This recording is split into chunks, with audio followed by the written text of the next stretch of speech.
Otra que repercusión tenemos con la tapadita. ¿Qué tal? Bienvenido, Eduardo. ¿Qué tal? Muy buenos martes. Para algunos es lunes porque yo no trabajaba. Es verdad. Pero bueno, sí, nosotros estuvimos intensamente trabajando ayer. Y la tapadita de hoy viene recargada, ¿no? Si el lunes pasado anduvo con alguna sorpresa, la de hoy diríamos que ojalá entre todo, pero viene por tres.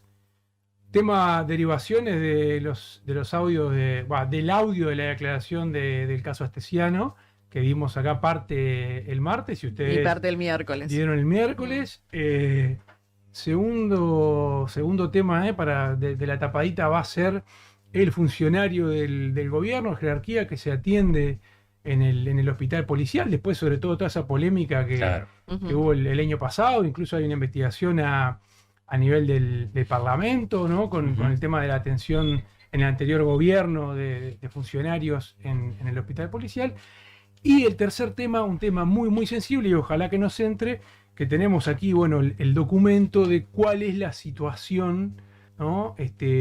Totalmente inhumana, según las palabras propias de quien lo describe, que es el comisionado para las cárceles, Juan Miguel Petit, sobre una de las cárceles más importantes del Uruguay. Comencemos. Arrancamos. Vamos a repasar primero, Sí. en esta historia, los audios de parte de la declaración de Astesiano que ustedes difundían el miércoles pasado, vinculado a si el presidente sabía o no sabía lo del presunto espionaje a la Llera. Hoy hablaba de la Llera. Ahí habló de que el presidente tuvo conocimiento y le interesaba saber algo de la Llera. Porque cuando nos dice, yo le comento al presidente del tema ese, mirá, me menciona una información de la Llera como que hay algo. Averiguar. Es más, está en el mensaje del presidente que me pregunta el presidente mismo, ¿y te reuniste? Y yo le paso la foto de las cosas que me habían pasado. ¿Usted no pensó que tenía que haber pasado al Ministerio del Interior eso? Si es que había algún hecho delictivo. Yo pienso que el presidente tendría que pasar al Ministerio del Interior. Pienso que muchas cosas que me preguntó el presidente tendría que haber preguntado al Ministerio del Interior. Por ejemplo, además de lo de la Llera. Y como esto del caso de la violación de la menor. Porque ¿sabes cómo fue esto? Del Partido Nacional. Bueno, este era el primero de los audios donde Astesiano directamente en su declaración en fiscalía involucraba al presidente, pero también se refirió a la parte de sus antecedentes penales, que recordemos que el presidente en la conferencia el martes, 2 días después que detienen a Astesiano, habló de que desconocía sus antecedentes penales. Doctor, ¿Cuánto hace que conoce a la familia de la calle? ¿de la calle? Y del año 98, creo. 98. Ahí fue la lista.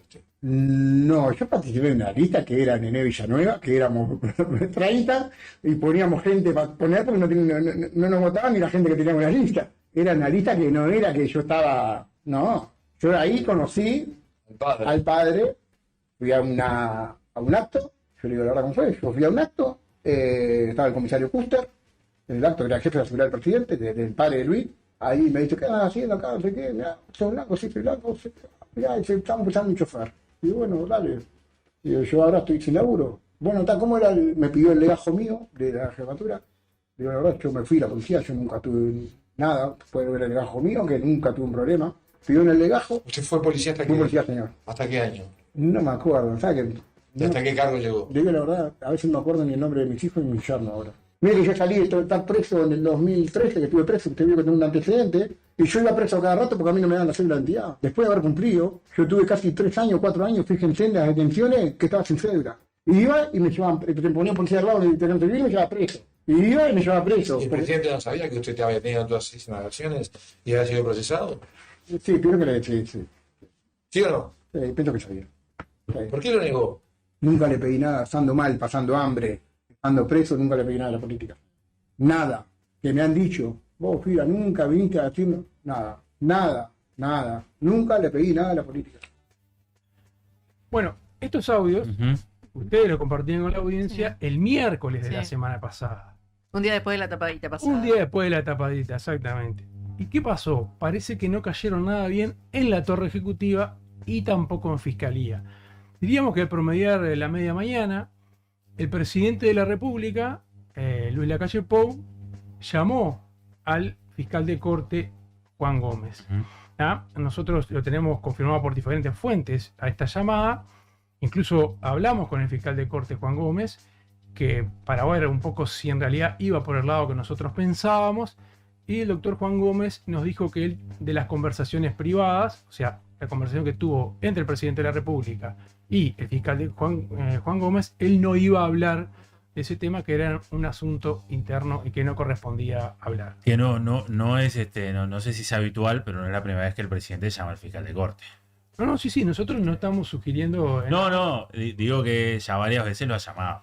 Ligeramente por molestias. Y bueno, en este caso lo llama el miércoles. Al día siguiente, Juan Gómez ordena una investigación de urgencia en Fiscalía para ver si el audio completo de la declaración de Astesiano ante el fiscal Fernando Romano se había filtrado, por decirlo de alguna forma, o había sido, digamos, sacado de la carpeta fiscal de Fiscalía.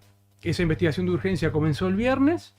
Ya han declarado 2 fiscales por ese caso, que han tenido acceso a la carpeta. Han declarado también el coordinador de la Fiscalía que está actuando en el caso Astesiano, y también han sido a declarar funcionarios de Fiscalía. O sea que se ordenó una investigación de urgencia para ver si la declaración de Astesiano había salido de Fiscalía. Ahora, más allá de Sofía, de la conversación esta que dicen que es privada, con esto es una forma de decir, bueno, viene por acá la mano, ¿no? ¿De dónde salieron los audios? Bueno, vamos a investigar. Más allá de que no lo confirma Juan Gómez directamente, parece bastante cantado.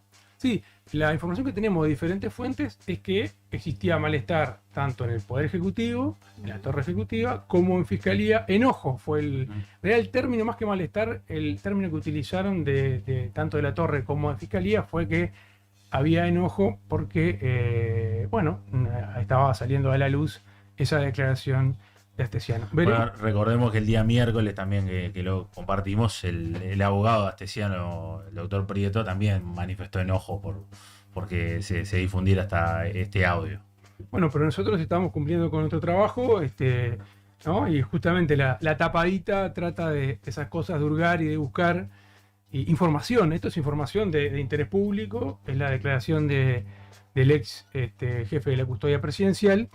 Y vamos a... Es la falta de costumbre, me van a tener que perdonar, es la falta de costumbre. Pero bueno. Eduardo, ¿y qué tan habitual es que se haga una investigación tan exhaustiva y de urgencia en Fiscalía? Las investigaciones, por lo general, son bastante habituales. No en casos, no haya pasado hasta ahora en el caso de las anteriores revelaciones. Solamente en este caso hubo una investigación cuando estaba la doctora Fossati. Que la abrió ella misma. Y que, pero una investigación interna también ordenada por la Fiscalía, por el fiscal Gómez, y que determinó que el audio no había, en aquel momento los chats no habían salido de Fiscalía. Como también nos podemos anticipar a lo que va a ser la conclusión, de acuerdo a lo que hemos hablado, que en este caso también se va a determinar que no hay ninguna injerencia de funcionarios fiscales, de funcionarios de Fiscalía o del coordinador en lo que es la difusión del audio de la declaración de Astesiano. Pero vamos a una cosa que está esperando desde anoche, que M24 lo puso el adelanto en su cuenta de Twitter. Bueno, no sabe lo que ha sido el teléfono explotando, mandando iniciales, vi pencas por ahí. El año pasado hubo una gran polémica, de hecho sigue porque hay una comisión investigadora en el Parlamento de la atención de funcionarios políticos en el hospital policial, ¿no? Recordemos que hubo fuerte polémica por en la época del exministro Eduardo Bonomi, por la asistencia tanto de él como, por ejemplo, también de Susana Pereira, su esposa, y algunos otros funcionarios. Bueno, de Charles Carrera, ¿no? Charles Carrera también, exactamente. Y el año pasado, cuando también en medio de la polémica se conoció esa información, también se dio a conocer por el noticiero de TV Ciudad que Luis Calabria, el exdirector general del Ministerio del Interior, había tenido consulta en el hospital policial, y por ese caso el doctor Calabria presentó renuncia como director general y le fue aceptada. Bueno, parece y no tanto parece, sino que tenemos la información, tenemos los papeles, que no solamente el doctor Calabria, como funcionario político, se atendió en el hospital policial, sino que también el director de convivencia del Ministerio del Interior, Santiago González, se atiende en el hospital policial. ¿Por qué se atiende? Porque ha concurrido más de una vez. De hecho, en su historia clínica figura Santiago González, calidad sin derecho, porque solamente tienen derecho los que son funcionarios policiales y realizan los aportes correspondientes. Y dice, bueno, número de historia clínica 173, tanto, tampoco vamos a estar difundiendo esa información, pero ustedes pueden ver que también no solo hay consultas realizadas por Santiago González, sino que también hay retiro de medicamentos realizados por Santiago González.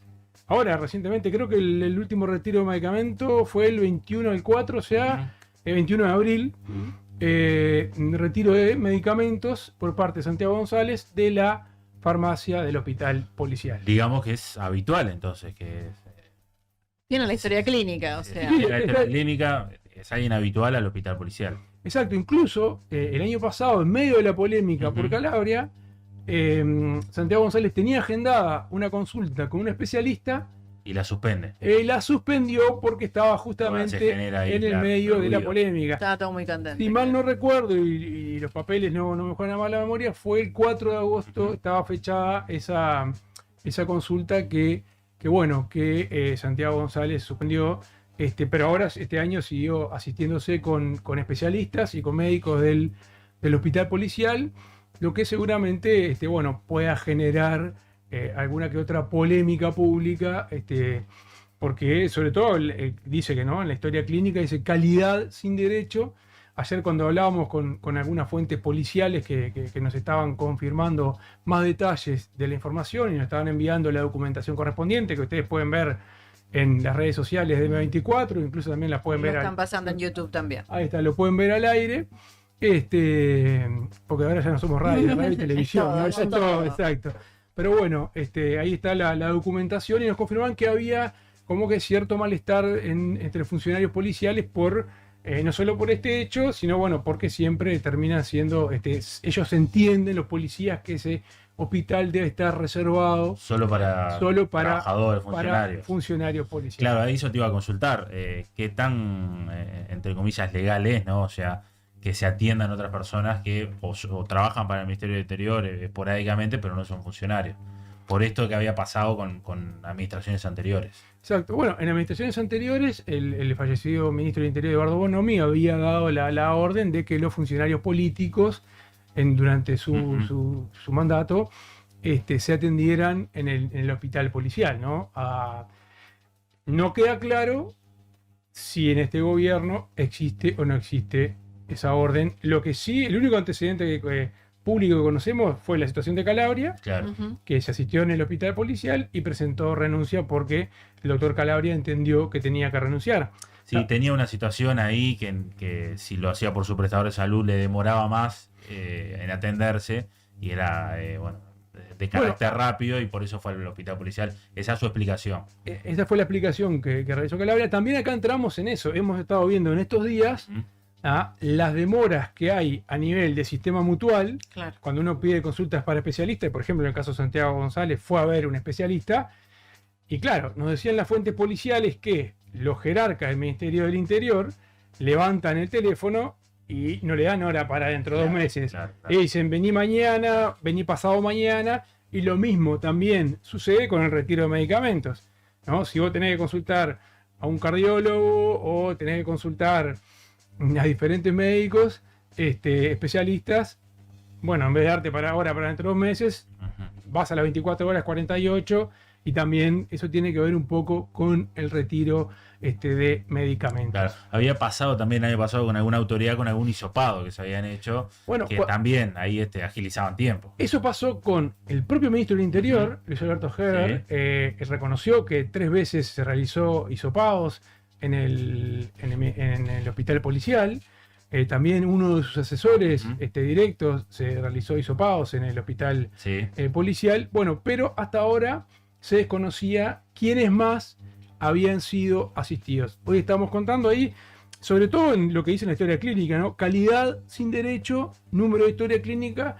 El hospital policial ha modernizado sus historias clínicas, antes eran llevadas en papel, Claro. y ahora sí está todo digitalizado.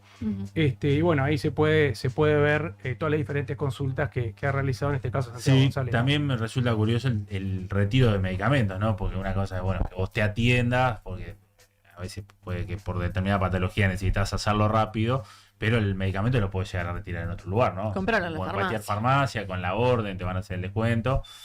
No sé, pero Parece termina, ser como un abuso. termina retirando el medicamento en ese lugar, sin los derechos. Sí. Bueno, y vinculado también al Ministerio del Interior, ¿no? Hay una cuestión que me llamó poderosamente la atención, y también vinculado a Santiago González. ¿Y por qué? Santiago González ha defendido mucho públicamente en los últimos días, ¿no? El plan Dignidad Sí. del sistema para las cárceles. Pero miren la información a la que accedimos. El comisionado parlamentario la semana pasada visitó una de las cárceles de Uruguay, una de las cárceles más importantes, como la de Canelones. Y lo voy a leer porque en realidad es impactante lo que relata el comisionado parlamentario sobre la situación de uno de los módulos más importantes de la cárcel de Canelones. Dice, en el día de la fecha, esto fue la semana pasada, va a estar la información detallada en la página web de M24, recorrí el módulo 2 de la unidad número 7 del INR Cárcel de Canelones. Esta es una carta que está dirigida a Luis Mendoza, director del Instituto Nacional de Rehabilitación. Como es de su conocimiento y como hemos transmitido en anteriores comunicaciones, la situación del módulo 2 de Canelones nos preocupa seriamente, dado que en el módulo 2 existen 700 personas alojadas en pésimas condiciones edilicias y bajo mínimos programáticos que hacen que su tiempo de reclusión sea totalmente improductivo y prácticamente sin sentido para su rehabilitación y reinserción social. En particular, en el día de hoy, recorrí 3 de los 4 sectores del módulo 2, que tienen una cifra oscilante, cada uno de ellos entre 160 y 210 internos. En el día de hoy, en el módulo 2 había 200 internos. Además de las muy malas condiciones materiales existentes, pude verificar que hay unos 30 internos que no tienen celda y que pasan todo el día en la propia planchada con sus pocos enseres. O sea, que hay 30 reclusos que no tienen celda y que deambulan de alguna forma por la planchada de ese módulo de la cárcel de Canelones. Asimismo, continúa relatando Petit, una carta, decimos, dirigida al director del INR, recorrí las 33 celdas del sector, una por una, constatando que en ninguna de ellas, salvo en una, donde queda una cucheta deteriorada, hay camas. O sea que en ninguna de las 33 celdas hay camas. A lo que se suman serios problemas de conexiones eléctricas, higiene, elementos personales, iluminación. Dice Petit, en alguno de los casos está tan solo el molde estructural donde se asentaba la cama, ubicándose el colchón de los presos ya no sobre el piso, sino sobre tierra o escombros. Un módulo de 33 celdas sin cama alguna, al que se suman otras carencias, es una unidad que nos hiere a todos, como estoy seguro que lastima a ustedes y sus equipos, que sabemos y diariamente quieren prestar atención, demandas, dice. La situación del sector B del módulo 2 es extrema, dice, y se deben tomar medidas urgentes para su atención, procediéndose por la vía administrativa de urgencia que se estime oportuna. Dice, las carencias referidas no pueden analizarse solamente desde los edilicio estructural, sino teniendo en cuenta la situación sistémica del sistema de la unidad de Canelones, los que nos remite a la necesidad de contar con equipos técnicos, programas socioeducativos, culturales, deportivos de capacitación, ya que sin ellos el deterioro seguiría ocurriendo. Bueno, y ahí hizo una serie de recomendaciones. Dice, ¿por qué? Dice que como Estado nos obliga a hacer accesible el derecho al tratamiento en un marco básico de dignidad humana. Y ahí sigue hablando de otros artículos. Pero, terrible. ¿no? O sea, estamos hablando que 700 personas, ¿no?, en una de las situaciones que describe el comisionado para las cárceles, que fue el lunes pasado, que visitó la cárcel de Canelones. ¿Ah?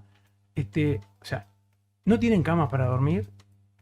Ya no duermen sobre tierra, sobre el piso, sino sobre tierra o sobre escombros. Sí, que diga que hay 30 que están Y hay 30 celda, que deambulan, que es una están locura. sin celdas, ¿no? Digo, la situación, la verdad que deja bastante preocupación. Esta carta se la envió Petit al comisionado... A Mendoza. Al comisionado parlamentario a Mendoza. Y también esta carta le ha llegado a diferentes legisladores que atienden o se han preocupado por la situación de las cárceles de nuestro país. Bueno, el hacinamiento es algo que hemos tratado en diferentes oportunidades. Están todas las cárceles con demasiada población, incluso es uno de los temas también en cárceles de mujeres. Pero en esta, en particular, en Canelones, en febrero, una persona murió, un privado de libertad, murió electrocutado justamente por las condiciones de hacinamiento que tenían en una de las celdas en el módulo 7. Sí, y justamente que la situación carcelaria vuelve a estar en estas horas en el tapete por los 3 También, homicidios claramente. casi consecutivos que han pasado en las últimas horas en el penal de Libertad, ¿no? Pero bueno, es un tema. Y no quería dejar pasar para terminar, porque ya veo que Martini me está controlando. No, está bien. Estamos bien el tiempo, me está controlando el tiempo. Está bien. Hay que acostumbrarse, uno te falta. Esto es como los futbolistas que vienen sin training y Estás bien. lo largan a la cancha y tienen que entrar a jugar. Estás bien, estás bien. Bueno, un dato, no sé si llegaron a ver en las últimas horas, un informe que realizó el programa Canal 4, Santo y Seña, sobre la situación del cuartel de Florida, ¿tá? Donde allí se denunciaron diferentes abusos, desde abusos cometidos con el tema de la alimentación de los soldados, beneficios para los oficiales, se habló hasta de corrupción a nivel de lo que es la cantina militar, un montón de situaciones, y hay fuertes acusaciones contra, incluso hasta de intento de abuso sexual, contra una persona que es nada menos que el coordinador de emergencias de Florida, que es uno de los principales punteros del Partido Nacional en ese departamento. Y bueno, esta situación seguramente va a meritar que se siga poniendo ese tema, digamos, bajo investigación, porque se le involucra en casos hasta de intento de abuso sexual, no solo tiene una gran afinidad con el cuartel, donde se entiende parte de esa afinidad, dado la actuación de este funcionario de jerarquía de la Intendencia de Florida, vinculado a la situación de emergencia, donde el batallón local, Claro, por lo general, siempre colabora y presta mucha ayuda, pero se han denunciado un montón de situaciones de exceso de gastos, de desaparición de materiales, y bueno, y se suma esto último, que es dos denuncias que le hicieron en el programa de ex militares, porque ya no están más, de que este hombre intentó abusar sexualmente de ella, ¿no? Sí, si no me equivoco, ya había legisladores del Frente Amplio que habían dicho que iban a hacer algún pedido de informes por este asunto. Exactamente. Bueno, Eduardo, muchas gracias. No, gracias a ustedes. Y bueno, Se fue la segunda tapadita. se fue la segunda. La semana que viene seguramente estemos saliendo vía Zoom, porque no estaremos en el país, pero ya tenemos alguna información que estamos trabajando, información de uruguayos en el exterior que están siendo investigados. Gracias.